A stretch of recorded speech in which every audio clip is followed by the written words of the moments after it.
The majority of today's heritage railroad industry consists of museums and tourist lines created using cast-off properties. Usually, these bring together unrelated collections that are not necessarily connected to either the region they are in or the line that they run on. On the other hand, a heritage railroad preserving a whole system relatively intact, operating trains in their natural habitat, if you will, is a rare treasure. In the Four Corners area along the Colorado-New Mexico border exist two such railroads that preserve over 100 miles of the 3-foot narrow-gauge lines of the Denver and Rio Grande Western. These railroads, the Cumbres and Toltec and the Durango and Silverton, have been hauling passengers for over a half-century. Climb aboard for a look at the narrow-gauge lines of Colorado and New Mexico, from the days of the Rio Grande's 3-foot empire to today's operations.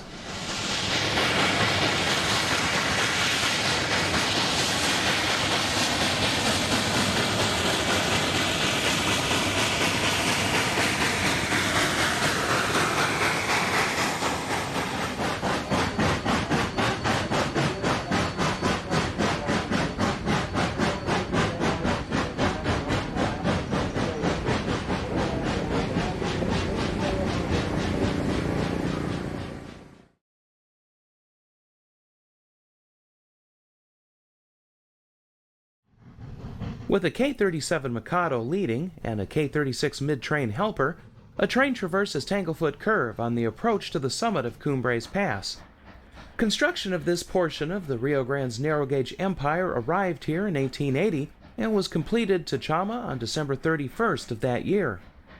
The railroad between Antonito and Chama had to climb thousands of feet in both directions, and reverse curves such as this were used to gain altitude. The narrow-gauge lines were always marginal properties at best, but there were traffic surges during the war years.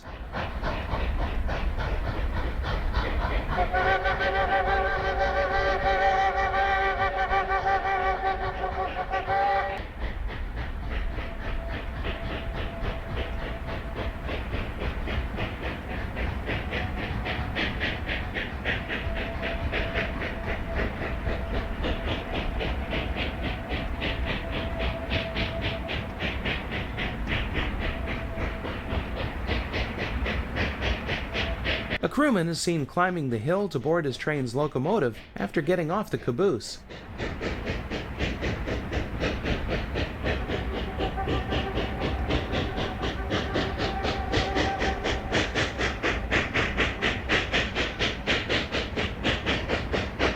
A pair of K-36 282 Mikados are seen moving around the small yard at the summit of Cumbres Pass. The 10 locomotives of this class were built by Baldwin in 1925, carrying road numbers 480 through 489. They weighed 93.5 tons and produced 36,200 pounds of tractive effort. Of the 10, all but number 485 exist today. Number 487 is at the Cumbres and Toltec and is currently awaiting a rebuild to restore her to service.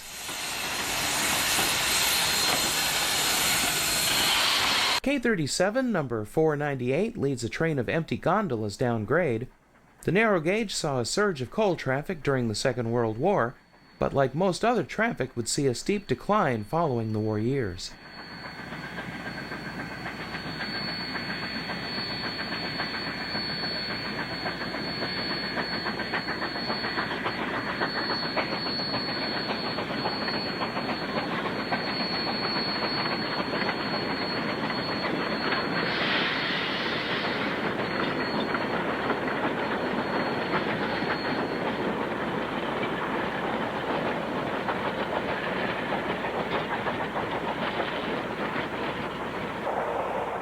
The K-37 class Mikados were the last locomotives built for the Rio Grande narrow gauge. The 10 locomotives were rebuilt from standard gauge Baldwin C-41 class 280s built between 1900 and 1902. The rebuilds were carried out in 1928 and 1930. The result was a 93.5-ton locomotive producing 37,100 pounds of tractive effort. All but two of them exist today. Number 498 began life as 280 number 1009 in 1902 and is currently stored in Durango, Colorado. C-18 class consolidation number 316 is seen on a work train. This locomotive was built by Baldwin in 1897 as Florence and Cripple Creek number 11 and was purchased by the Denver and Rio Grande 20 years later. She became Denver and Rio Grande Western number 316 in 1924 and would be scrapped in 1946.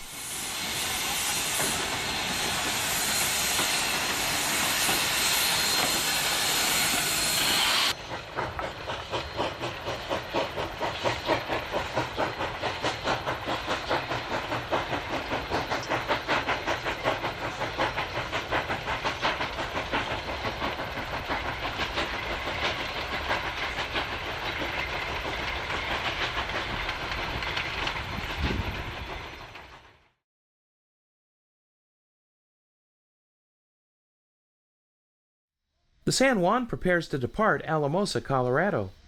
The railroad initiated the train on February 11, 1937, providing service between Alamosa and Durango. The train connected with standard gauge trains 15 and 16, which ran between Denver and Alamosa via La Vita Pass. The train normally carried railway post office and baggage cars, along with a coach and a parlor car. The train was discontinued on February 1, 1951. The San Juan makes its stop at Antonito.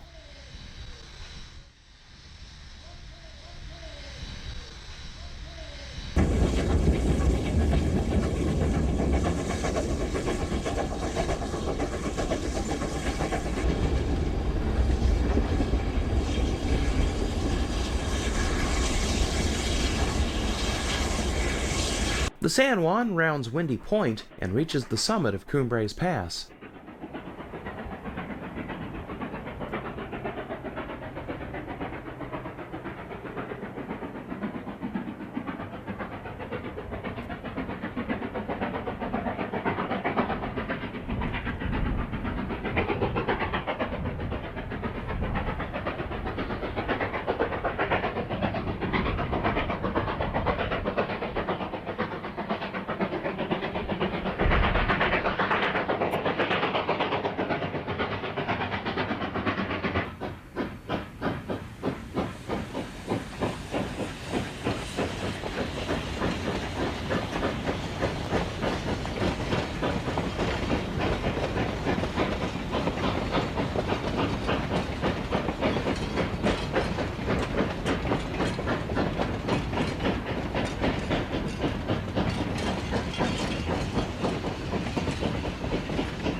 By 1948, the Rio Grande's narrow gauge system was in terrible financial shape.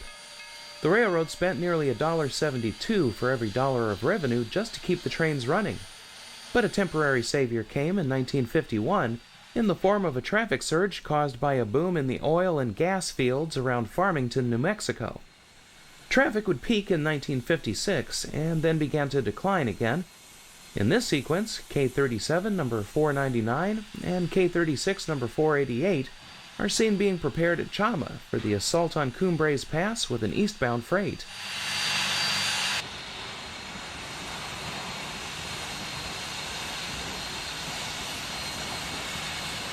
Number 488 is in the lead as the train departs Chama at milepost 344. The locomotive still runs here, pulling train loads of sightseers on today's Cumbres and Toltec Scenic Railroad.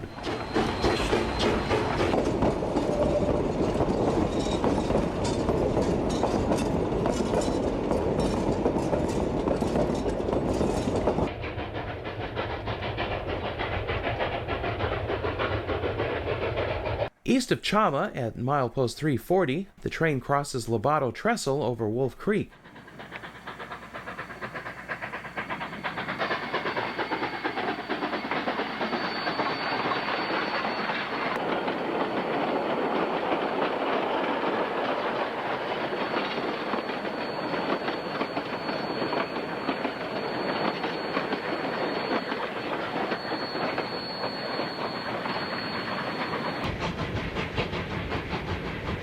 Just like today, rail fans could follow trains up the pass on Highway 17.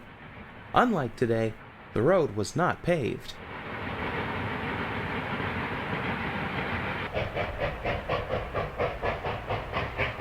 The two Mikados are working hard at the Highway 17 crossing near milepost 338.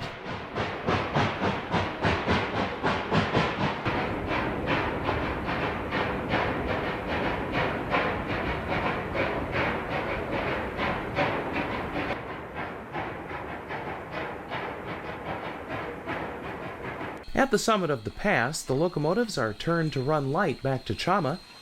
Freight trains climbing the pass would be taken to Cumbres in sections that would be parked in the small yard and then reassembled for the rest of the run to Alamosa.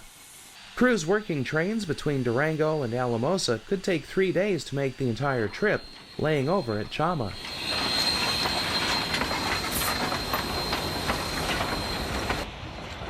Number 488 heads down the pass with the caboose, soon followed by number 499. 499 passes the Cresco water tank.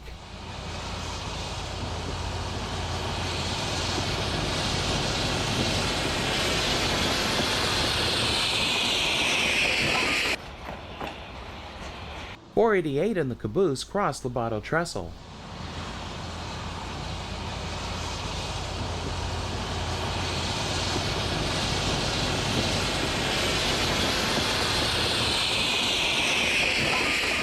Back at Chama, the locomotives prepare the rest of the train for the run to Cumbres. This train departed Durango the previous day. If a third trip were needed to get the whole thing over the pass, the crew would spend the night in Chama before making that trip and finishing the run to Alamosa the next day.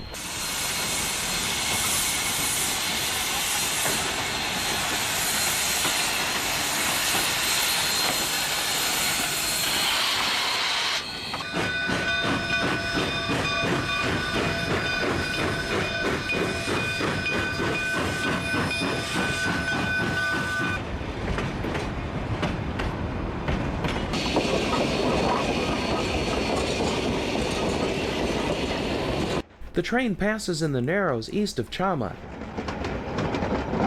Exiting the Narrows, Highway 17 is seen at left as the locomotives work hard just west of Lobato. This remains a popular spot today.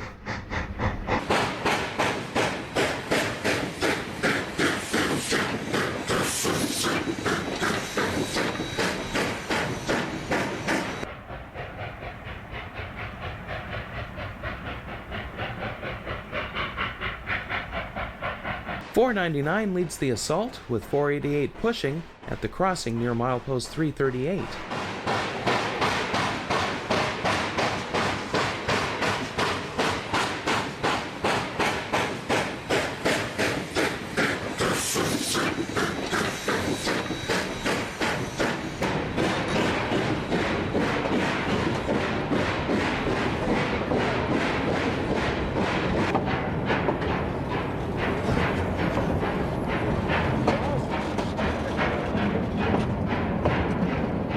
Cresco is at milepost 335.5.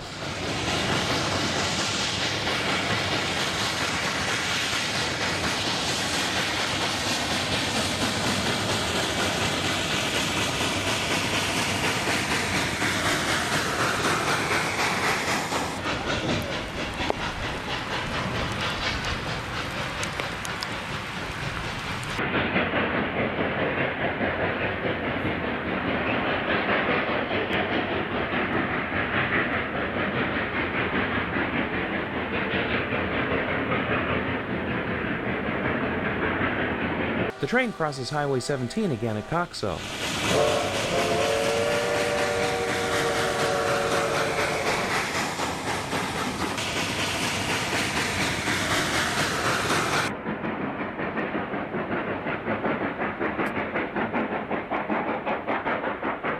Looking up from Highway 17, the train rounds Windy Point and is minutes away from reaching the summit. The crew still has a long day ahead as they'll reassemble the train and continue on to Alamosa.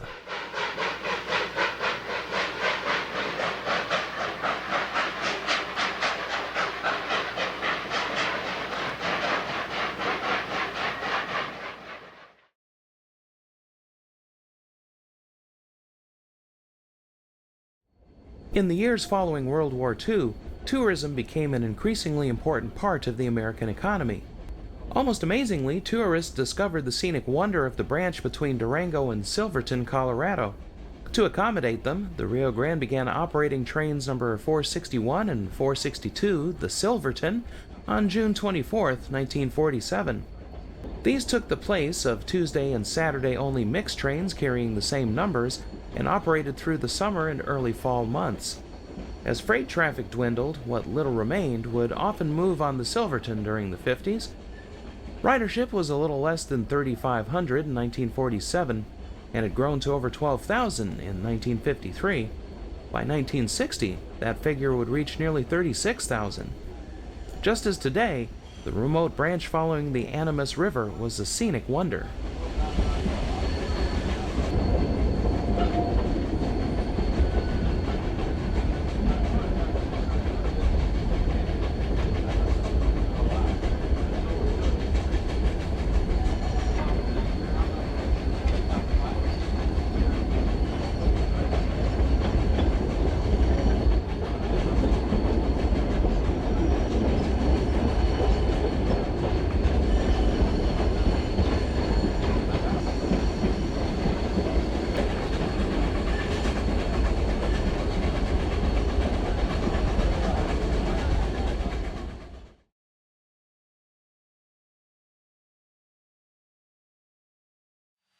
It's the morning of Saturday, May 27, 1961.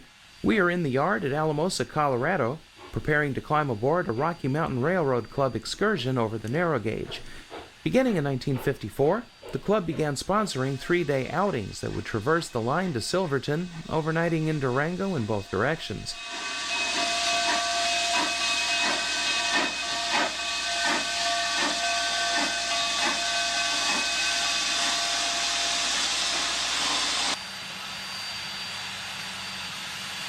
Number 488 leads today's train. These trips were advertised as having numerous photo stops.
After traversing the Toltec Gorge and descending Cumbres Pass, the train stopped at Chama before running the 107 miles to Durango.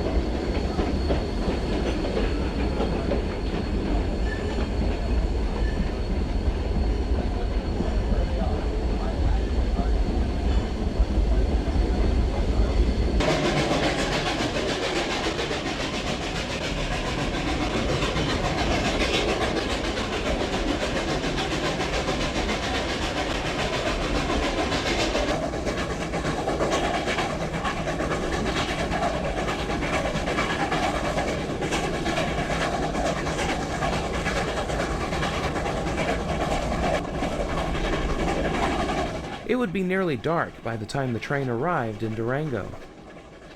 The next morning, we are in Durango as double-headed K-28 Mikados prepare for a round trip on the Silverton branch.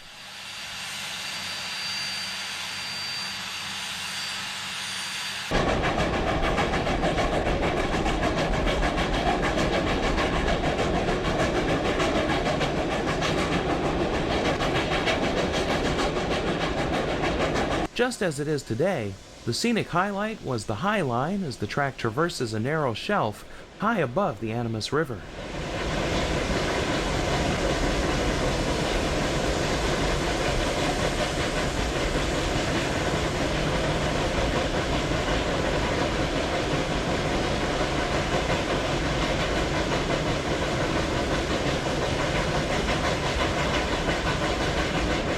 The Animas River rapids are in fine form due to snowmelt on this late spring day.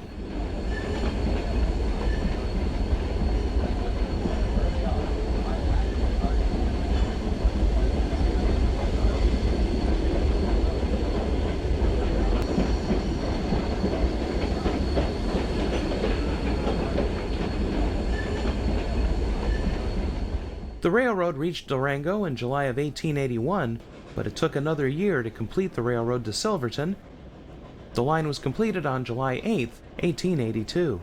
At Silverton, the train is turned on a Y. It's been there since the 19th century and is used to turn trains of the Durango and Silverton today.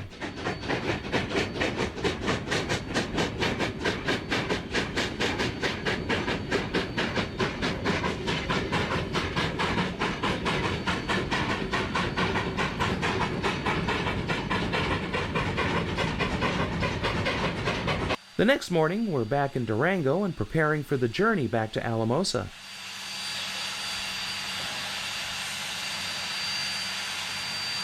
Once again, plenty of stops for photo runs are planned.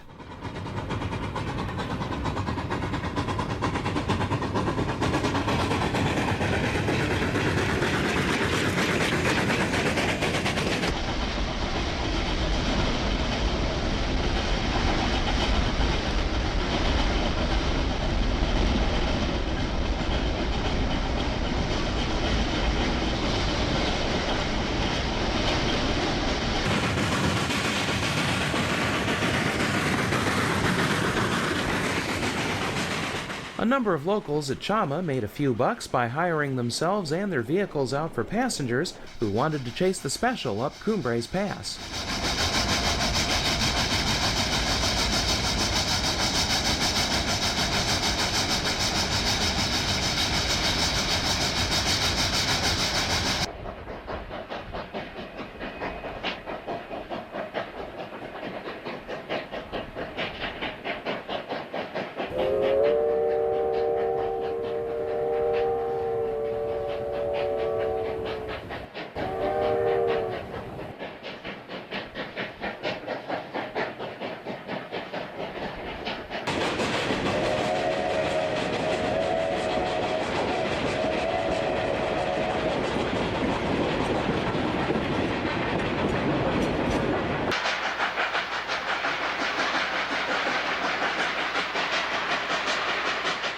Have no fear, photographer Jim Adams was allowed to reboard the train at Cumbres, along with the other fans who chased the train up the pass. We're back in Alamosa on May 27, 1962, for another running of the Rocky Mountain Railroad Club's Memorial Day weekend tour of the narrow gauge. Another K-36, number 487, is handling the train today. A passenger on the train from Illinois, possibly photographer Jim Adams, brought along an Illinois Central whistle that has been mounted on the locomotive.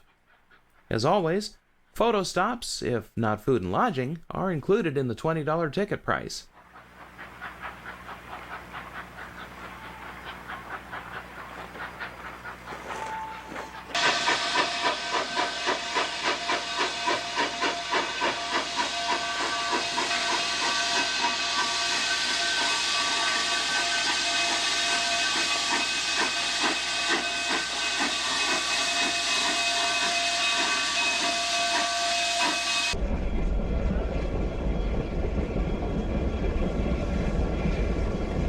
The oil and gas surge may have been dwindling by 1962, but there were still freight trains to meet en route.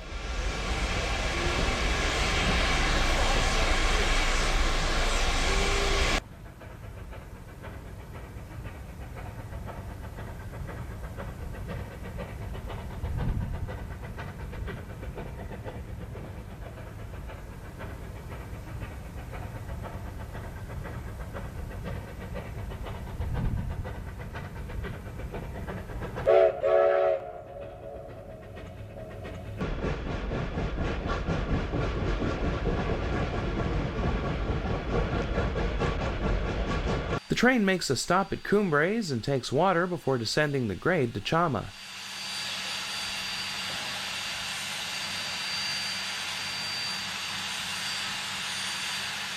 At Chama, the locomotive is serviced.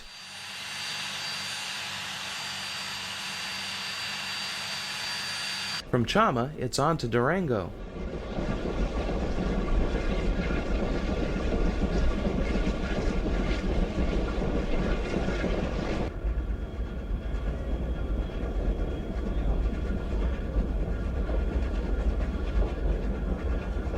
There's another meet with a freight train at Pagosa Junction.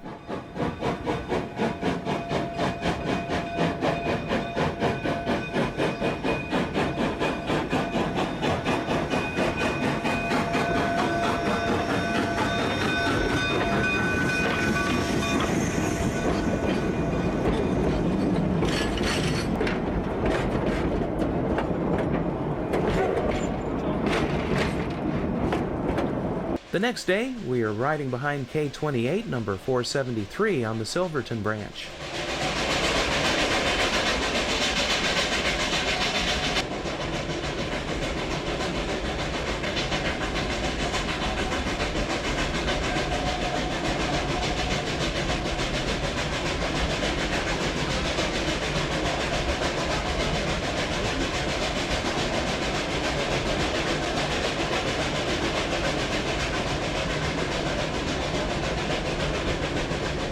The weather is a little more dreary up in the mountains as a photo run is made at Elk Park.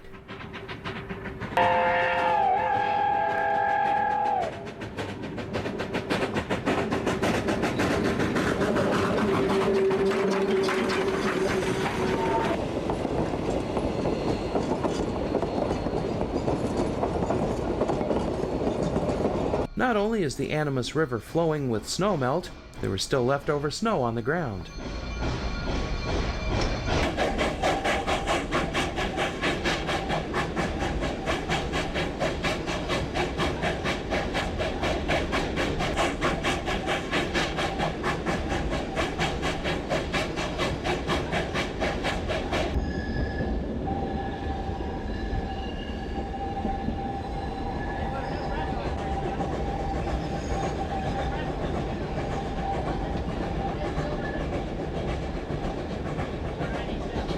It's a foggy day as we arrive in Silverton.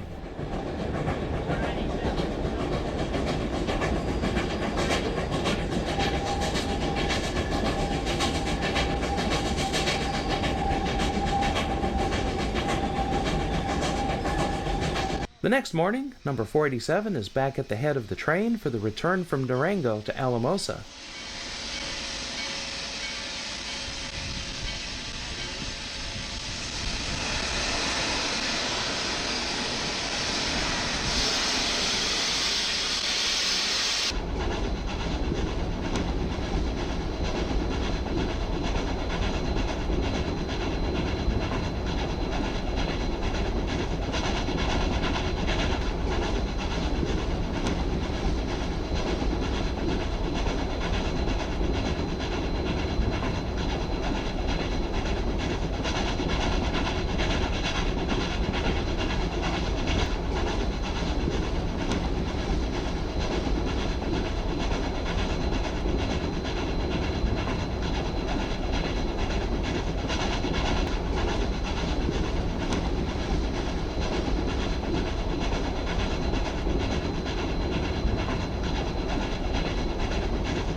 A photo run was held at a bridge over the Navajo River.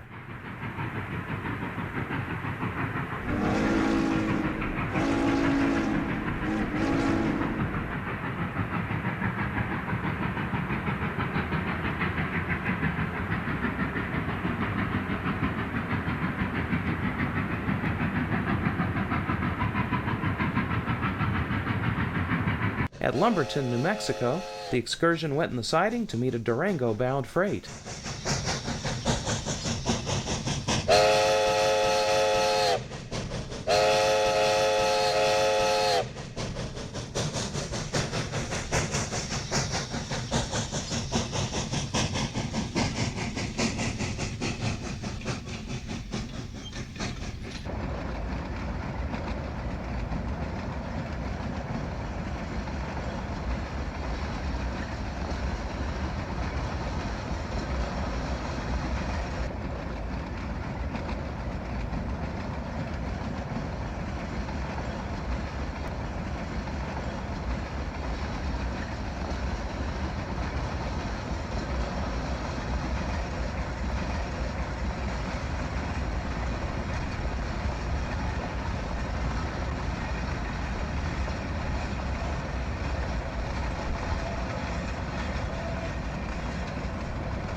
Windy Point is visible as the train approaches Coxo on Cumbres Pass.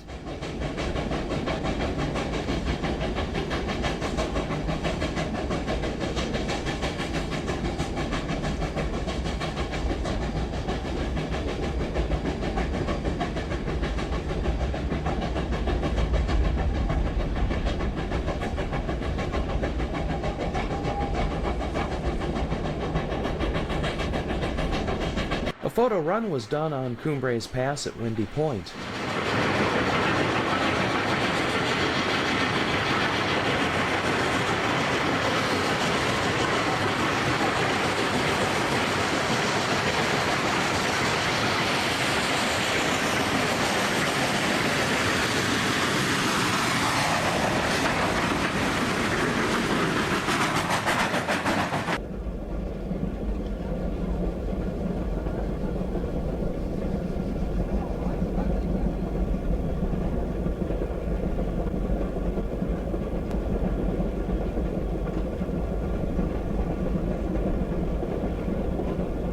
One more photo run west of Antonito.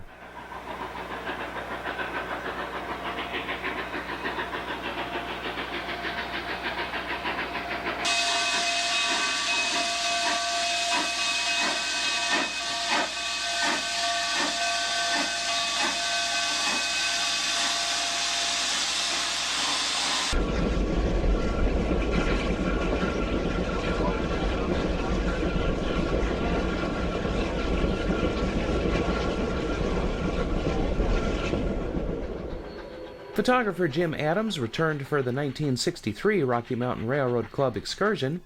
On Friday, May 31st, the train is in Silverton. The Rio Grande had applied to abandon the Silverton branch in 1962, but the application was rejected due to the increasing tourist traffic. Thus, the railroad found itself thrust into the tourist trade, whether it wanted to be or not.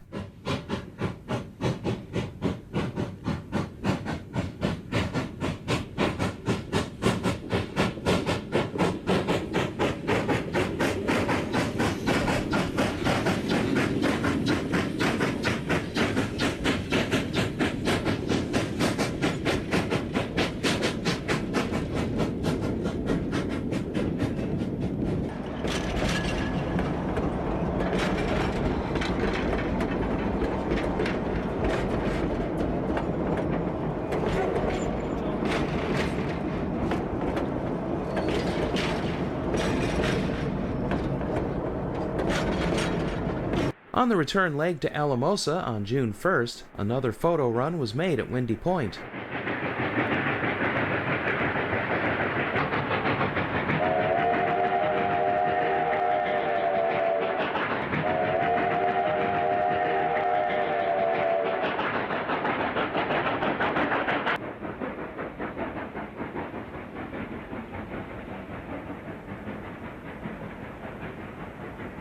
Back aboard the train, we see the view from Windy Point as the train continues to the summit of Cumbres Pass.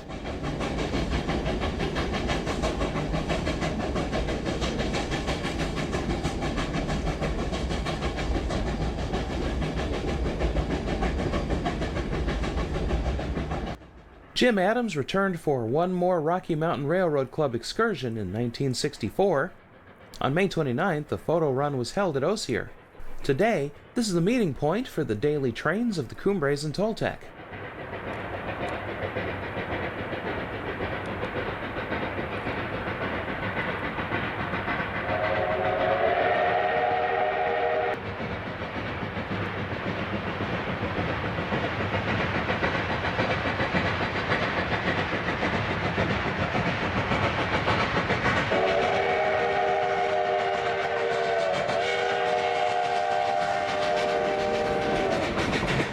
That afternoon, the train arrives in Durango. It looks nothing like this today.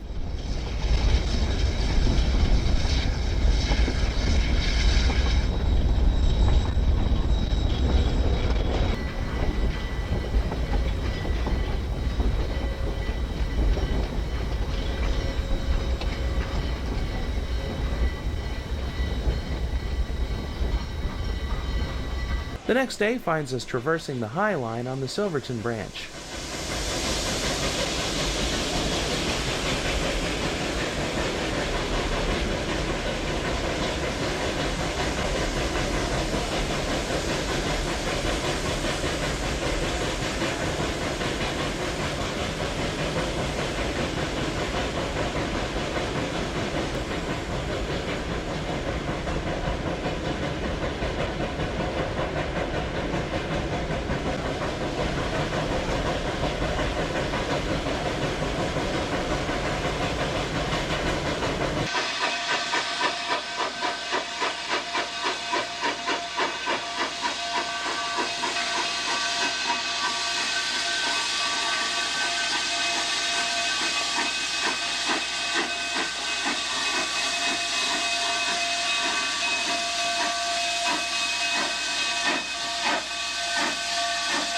The Rocky Mountain Railroad Club excursions were an institution, running from 1954 through 1966.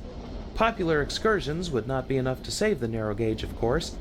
As late as December 1966, the club was attempting to schedule a 1967 trip, but by February, it was clear that there would be no more excursions operated. All passenger operations, except for the Silverton branch, were embargoed, and there would be a final deadhead move of empty passenger equipment from the shops at Alamosa to Durango prior to the tourist season. It would be the last time a passenger train operated the length of the line. It was good while it lasted.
The Rocky Mountain Railroad Club wasn't alone in sponsoring excursions over the narrow gauge. In 1962, the Illini Railroad Club scheduled one of its Journey to Yesterday excursions that included a leg out of Alamosa as part of a larger trip from Chicago.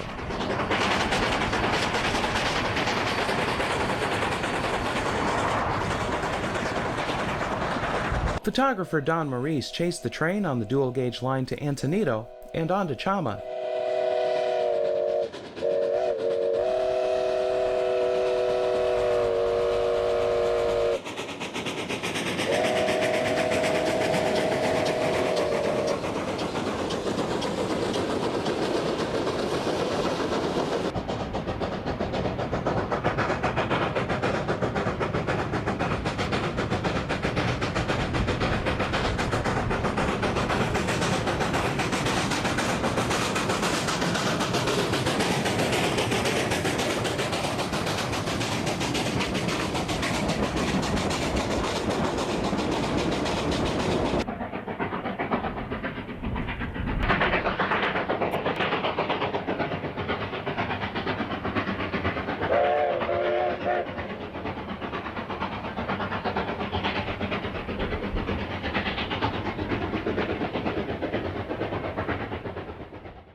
Railfan groups were justified in flocking to see the trains of the Rio Grande narrow gauge.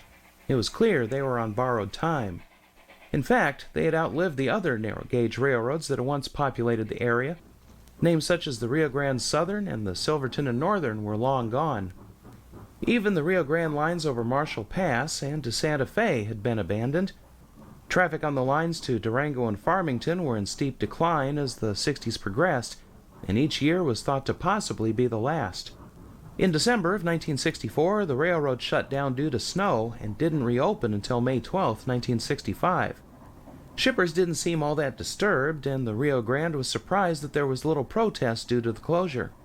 The railroad again shut down during the winter of 1965-66, with freight moving by truck. Once the weather improved, though, the trains started rolling, just that there weren't that many of them. The Rio Grande filed to abandon its narrow-gauge system in September of 1967. Permission to abandon all but the Silverton branch would be approved on July 30th, 1968.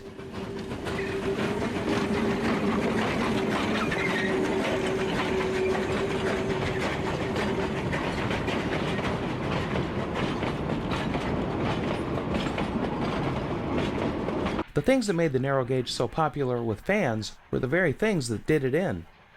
The freight cars were small, the grades were steep, the curves were tight, and it cost a lot to keep the trains moving. Pipe for construction in the oil and gas fields of Farmington was quickly tapering off, though it had not completely disappeared. Oil and tank cars would move in the opposite direction. All this traffic would have to be transloaded to standard gauge equipment at Alamosa, further adding to expenses.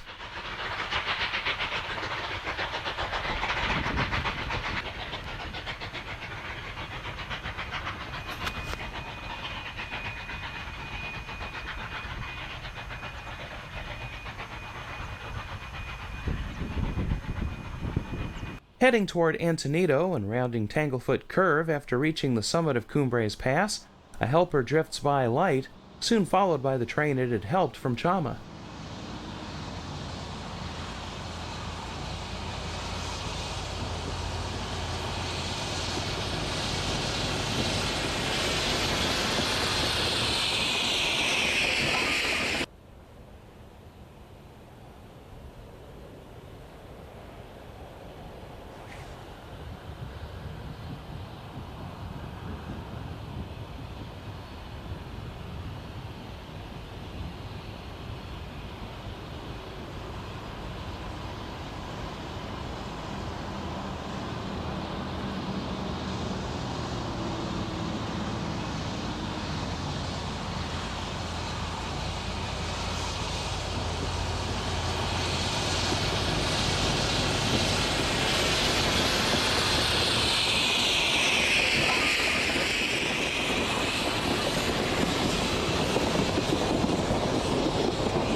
Headed out of Chama and toward Cumbres Pass, K37 number 494 leads a freight past Jukes Tree, named for early 20th century photographer Fred Jukes.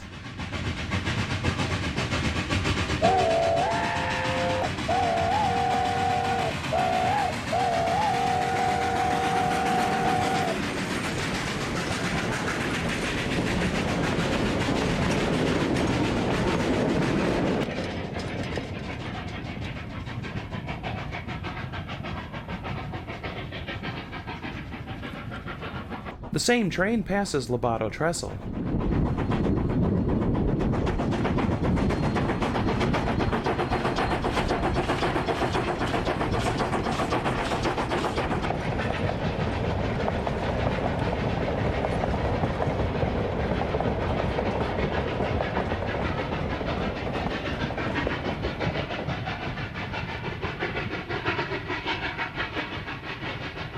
K36 number 484 is shoving on the rear.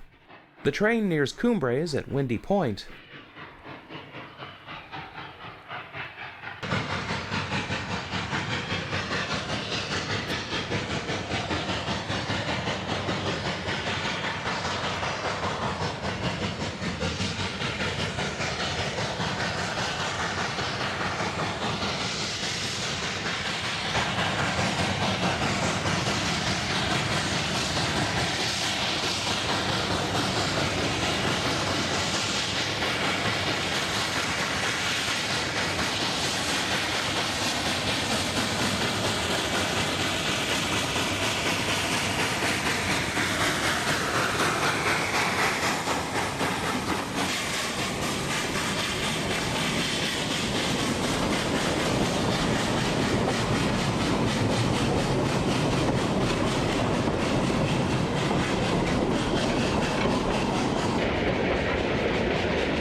A double-headed freight is eastbound for Chama, east of Durango.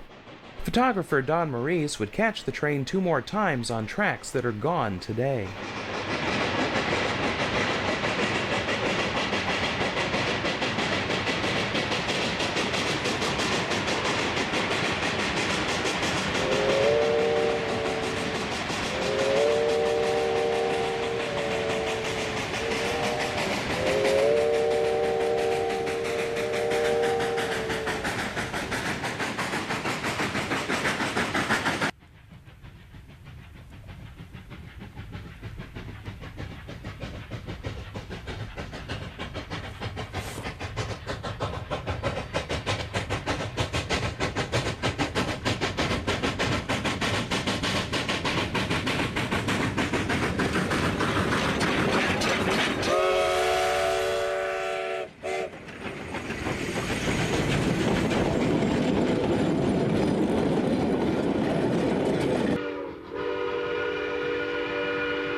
A doubleheader heads from Alamosa to Antonito on the dual-gauge track. Only 9 narrow-gauge freights would run during the whole of 1968. The final revenue train would run on August 29th, and a final cleanup train on December 8th would bring an era to a close.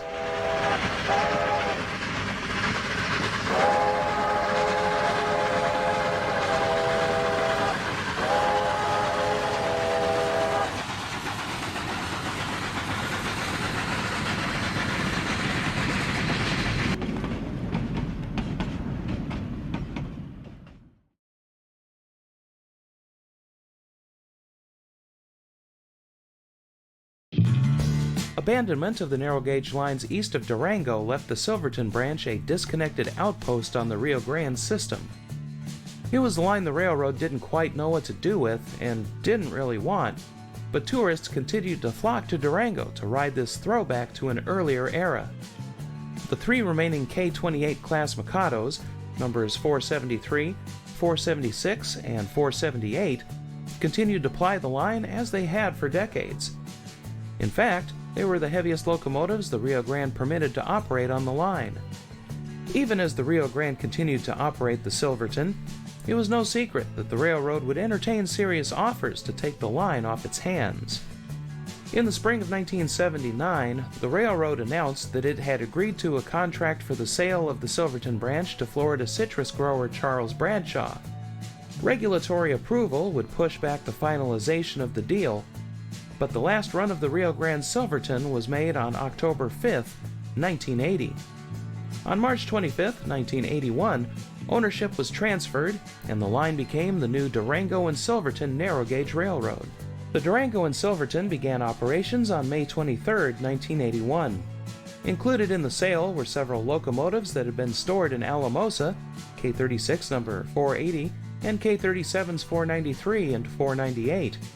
They were trucked into Durango, where they joined the three operating locomotives, along with numbers 481 and 497. Under Bradshaw's leadership, money was invested to improve the railroad.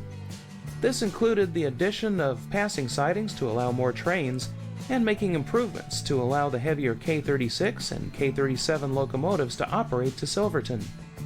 Passenger cars, including some that were built before the railroad even reached Durango, were meticulously restored and put back into service.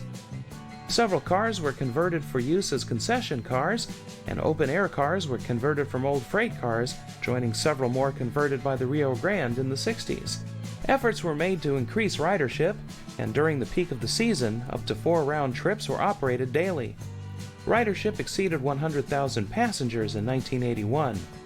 Word about the scenic wonders of the line were spread even further when the Durango and Silverton made an appearance in a National Geographic special called Love Those Trains, that premiered in February of 1984. It wasn't all smooth sailing, of course. The roundhouse was destroyed by fire in 1989, damaging 6 locomotives that were inside. A new roundhouse was opened the following year, and the damaged locomotives were repaired. But the Durango and Silverton became an unqualified success story with an impeccable safety record. In March of 1997, Charles Bradshaw retired from the railroading business and sold the Durango and Silverton to First American Railways of Hollywood, Florida. First American's ownership was both controversial and brief. In July of 1998, the railroad was sold again to real estate developer and rail enthusiast Alan Harper. His American Heritage Railways Company continues to own and operate the railroad today. In a series of scenes, we take a look at the Durango and Silverton as it was in the 1990s and into the 2000s. K-28 number 473 is in the lead as a train prepares to depart Durango in 1992.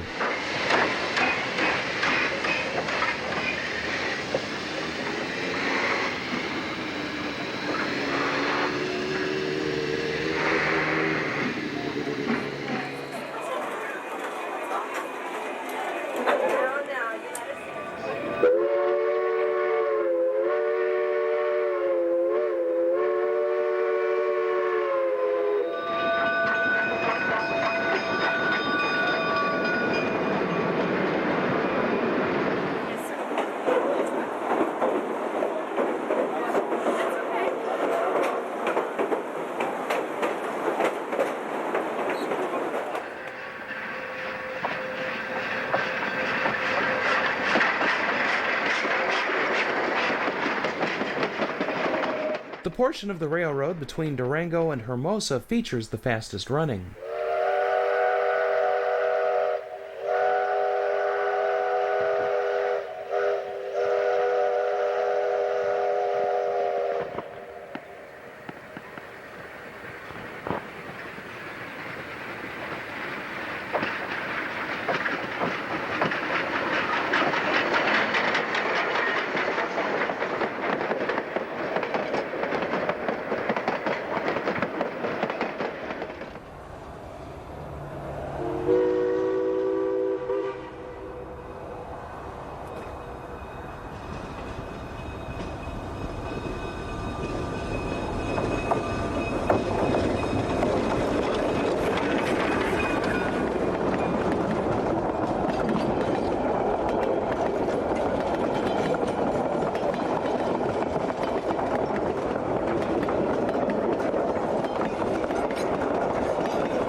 A small pond makes for a scenic location south of Trimble.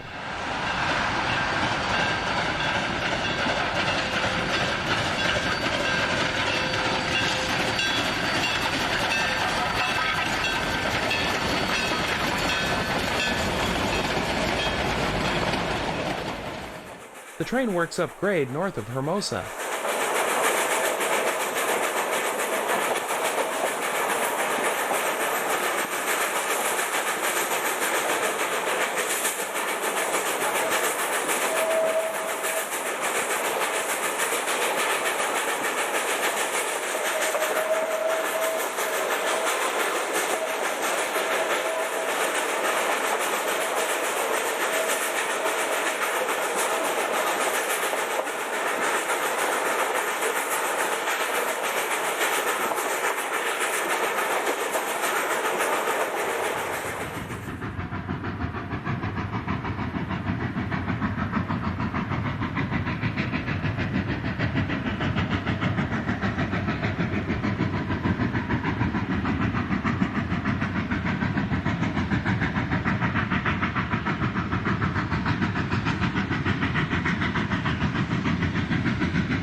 Rockwood is still a flag stop to pick up or detrain passengers.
After leaving Rockwood, the train traverses the most scenic portion of the line, the high line above the Animas River.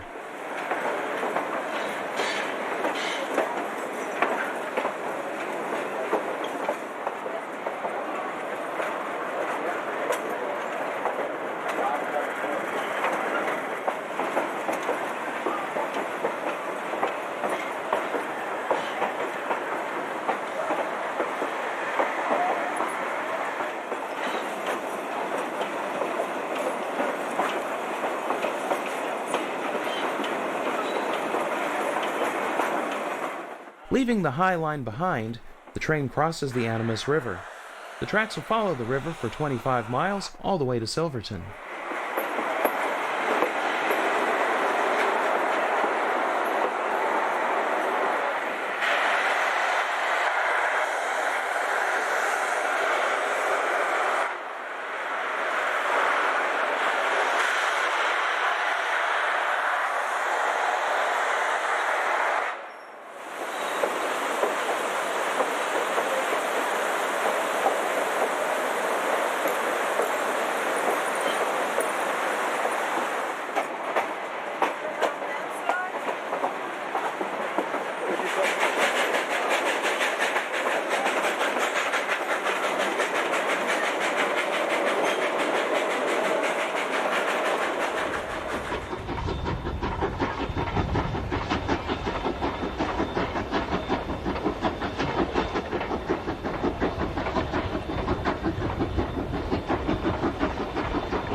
Back at Rockwood, a southbound departs its passenger stop and starts down the 2.5% grade to Hermosa.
South of Rockwood, the train passes above Shalona Lake.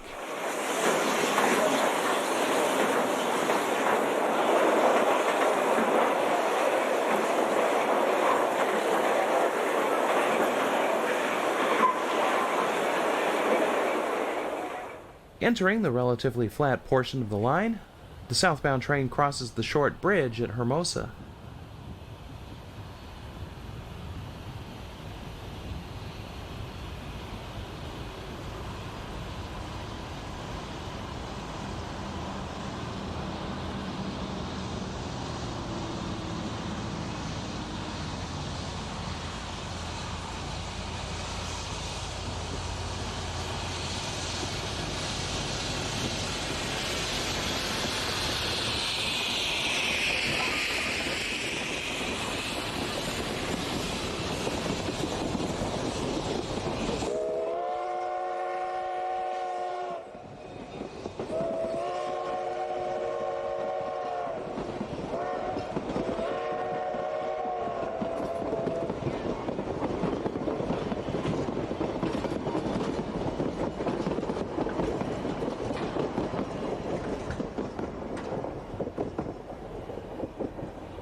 U.S. Highway 550 parallels the tracks most of the way from Hermosa to Durango.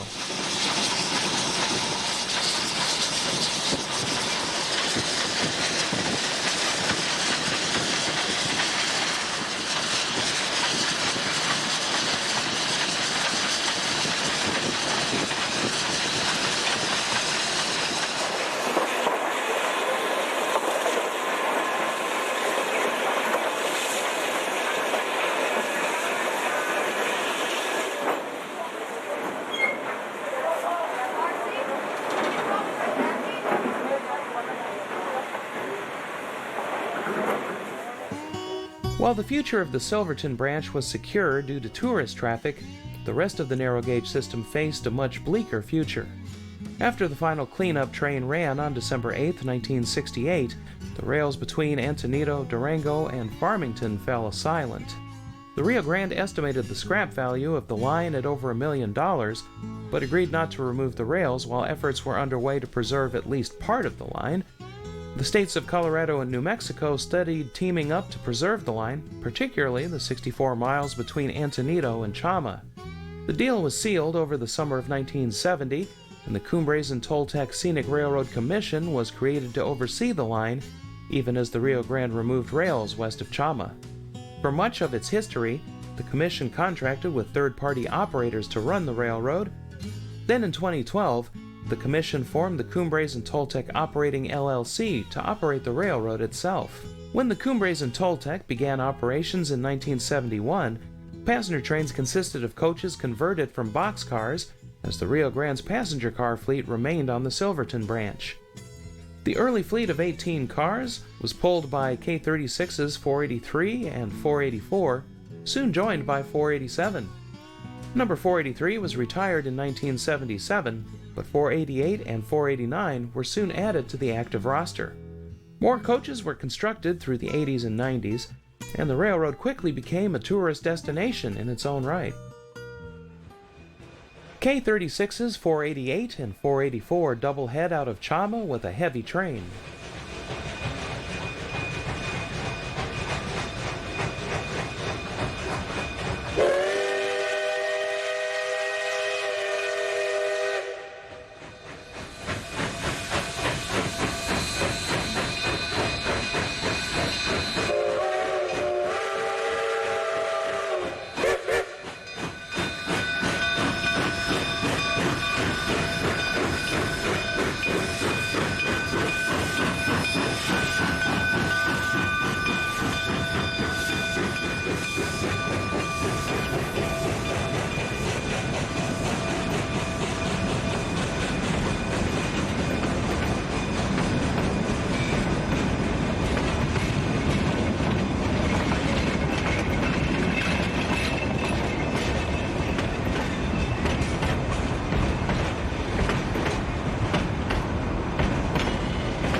Scenes in this segment were shot in the course of more than a decade and are edited by location.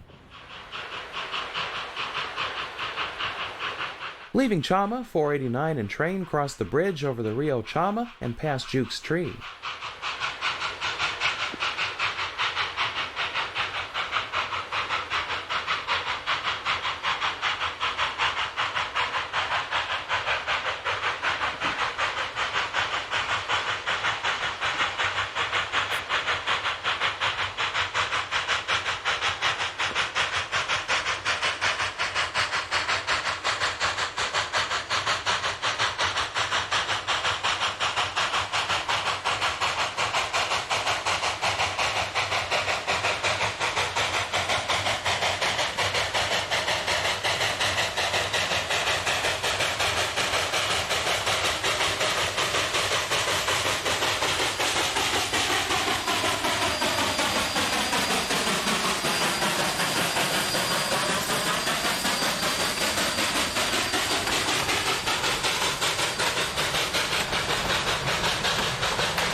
The bridge over Wolf Creek at Lobato has the same trestle supports that have stood there since 1889 and can only support one locomotive at a time.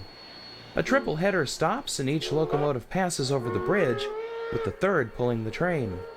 On the far side, the train is reassembled and continues up the mountain.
East of Lobato, number 47 has all she can handle as she works up the grade.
A doubleheader rounds a reverse curve west of Cresco.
Leading the train is K27, number 463. Originally built in 1903, this is the oldest and smallest class of Mikado built for the Rio Grande. These 70-ton engines produce 27,000 pounds of tractive effort.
Number 488 is down on her hands and knees as she passes the small bridge and water tank at Cresco.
A train passes the small pond just east of Coxo.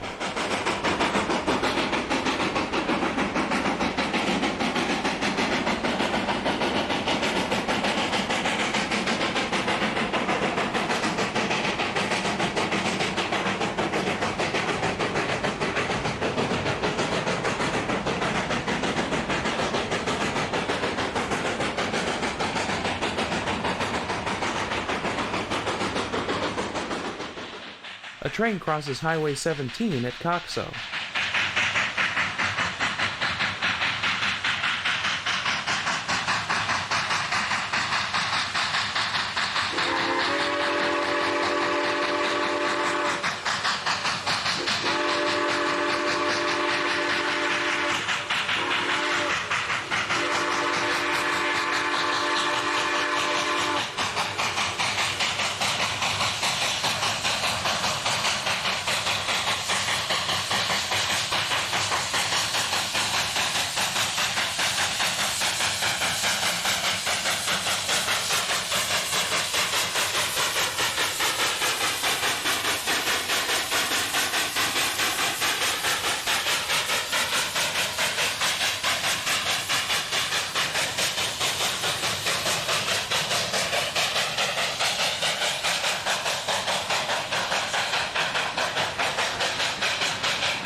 Rounding Windy Point, the train is minutes from arriving at Cumbres.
At the other end of the line, trains traverse the high desert country as they depart Antonito.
Lettered as Rio Grande Southern 455, number 463 leads a train to Osier.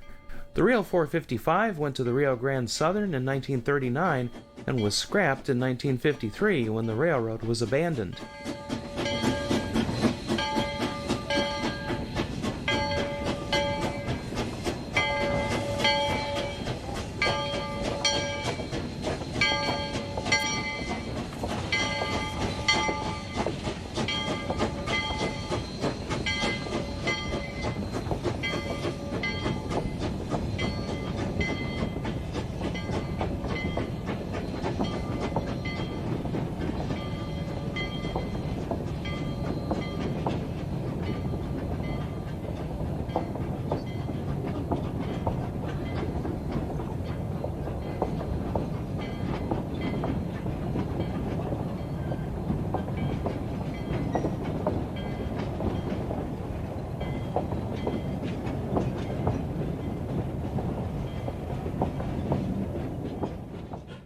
Another train departs Osier. The eastbound and westbound trains stop here while the passengers have lunch.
After leaving Osier, westbounds follow Cascade Creek, which leads to the Rio de los Pinos.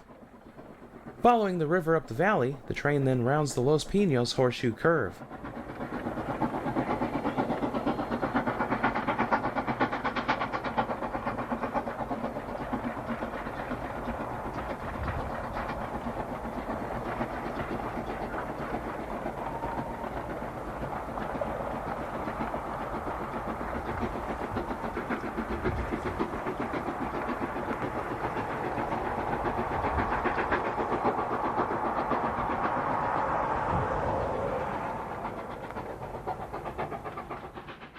Coming out of the horseshoe curve, trains pass the Los Pinos water tank and start the final climb to the summit of Cumbres Pass.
The last hurdle before Cumbres is Tanglefoot Curve, where the train doubles back on itself.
Number 463 rounds Tanglefoot Curve. The K-27s were known by the nickname Mud Hens. Only 2 of the 15 survive today. Number 463 was sold to cowboy singer and actor Gene Autry and was later put on display at Antonito. She was restored to service in 1994 and ran for 8 years, and was restored again in 2013.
Number 488 makes a stop at Cumbres in a late September snowstorm.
Number 463 stops at Cumbres.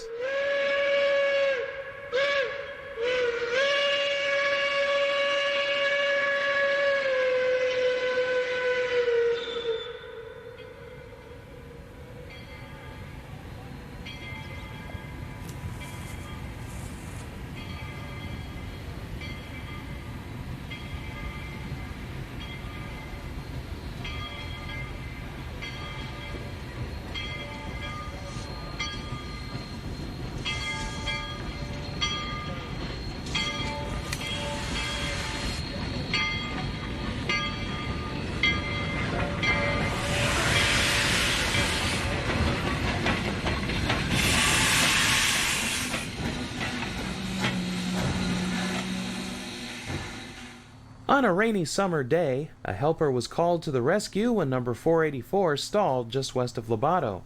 Rear-end pushers are almost never used on passenger trains.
Helper number 489 was put in the lead at Lobato for the rest of the climb to Cumbres.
you.